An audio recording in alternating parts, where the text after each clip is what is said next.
بخاری کی روایت یہ ہے کہ حضور تبوک میں تشریف فرما تھے، تو کسی صحابی نے کچھ قیامت کے بارے میں سوال کیا تو حضور نے کہا کہ 6 علامتیں جب تک ظاہر نہیں ہو چکیں گی قیامت نہیں آئے گی۔ اس میں سے 3 علامتیں تو وہ تھی کہ جو حضور کے انتقال کے فوراً بعد ظاہر ہو گئی، اور 3 ہیں یہ آخری زمانے کی علامتیں، وہ میں آپ کو پڑھ کر سنا رہا ہوں۔ ثم استفادت المال حتى يعطى الرجل 100 دینار فيصل ساخطا، اتنا مال ہو جائے گا عرب میں، اتنا ظاہر بات ہے یہ عرب سے مراد وہی ہے، عرب جزیرہ نما عرب، اس میں آپ کی امارات بھی آ جاتی ہے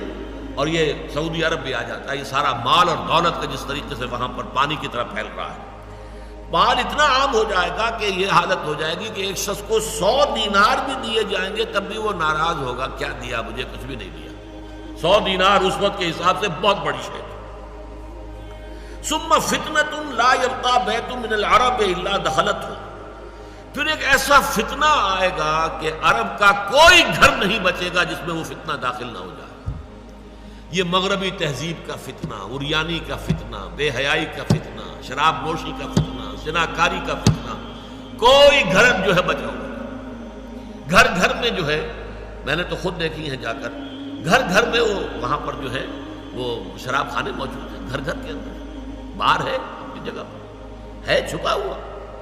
لیکن یہ کہ سارا معاملہ جو ہے جس طرح وہاں پہ فحاشی اور عیاشی جو ہے پھیل گئی ہے، اور ان عرب امارات کے اندر جو کچھ ہو رہا ہے کہ کوئی گھر نہیں رہے گا جس میں کہ فتنہ داخل نہ ہو جائے۔ ثم ہدنۃ،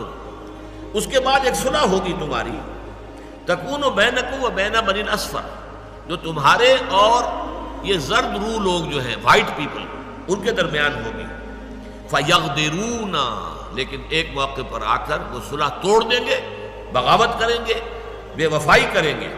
فیاتونکم تحت 80 غایۃ، تحت کل غایۃ 12 نفرا الفا، کہ پھر وہ تم پر حملہ آور ہوں گے 80 جھنڈوں کو اس کے ساتھ لے کر، اور ہر جھنڈے کے نیچے 12,000 کی نفری ہوگی، 12 8 96، تقریباً 10 لاکھ کی نفری کے ساتھ یہ حملہ ہوگا۔ یہ حملہ ہے جس کے لیے نیٹو تیار کیا جا رہا ہے، اس لیے کہ جب دوبارہ ری آرگنائزیشن ہوئی ہے نیٹو کی تو پوچھا گیا کہ کس کے لیے تیاری اب ہو رہی ہے، USSR تو تحلیل ہو چکا، ختم ہو چکا، تمہارے قدموں میں گرا ہوا، تمہارا دیا ہوا کھا رہا ہے اب، لہذا اس کے اندر تو کوئی ضرورت نہیں ہے کہ وہ تمہارے مقابلے میں کھڑا ہو، اب کس کے لیے؟ انہوں نے صاف کہا کہ ہمیں مسلم فنڈامنٹلزم کا خطرہ ہے۔ کسی بھی وقت یہ جو بھی اس وقت ہو رہا ہے اسرائیل میں اور فلسطینیوں کے مابین، اگر یہ آگ بھڑک اٹھی،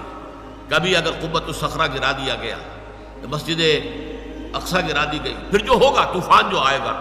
اس سے پھر ایک بہت عظیم جنگ کا معاملہ